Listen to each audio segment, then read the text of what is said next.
বৃষ্টি থেমে গেলে ছাতাটাকেও বোঝা মনে হয়, কালি ফুরিয়ে গেলে কলমটাও আবর্জনার ঝুড়িতে জমা হয়, প্রিয়জনের দেওয়া ফুলটা বাসি হয়ে গেলে সেটাও পরদিন ডাস্টবিনে পাওয়া যায়। পৃথিবীর নিষ্ঠুরতম সত্য হলো মানুষ আপনার উপকারের কথা বেশি দিন মনে রাখবে না। পৃথিবীর নিদারুণ বাস্তবতা হলো কার কাছে আপনি কতদিন প্রায়োরিটি পাবেন সেটা নির্ভর করে কার জন্য কতদিন কিছু একটা করার সামর্থ্য আছে তার উপর। এই বাস্তবতা আপনি মানলেও সত্যি, না মানলেও সত্যি।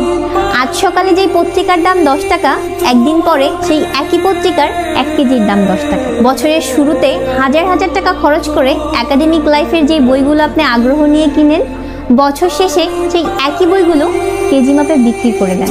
সময় ফুরিয়ে গেলে এভাবেই মূল্য কমতে থাকে সবার, সবকিছু।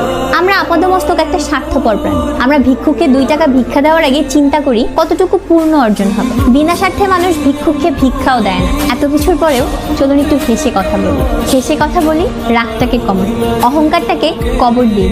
যদি জীবনে সুখী হতে চান তাহলে প্রত্যাশা কম। আপনি যদি কারোর জন্য কিছু করে থাকেন তবে সেটা আজীবনের জন্য ভুলে যান।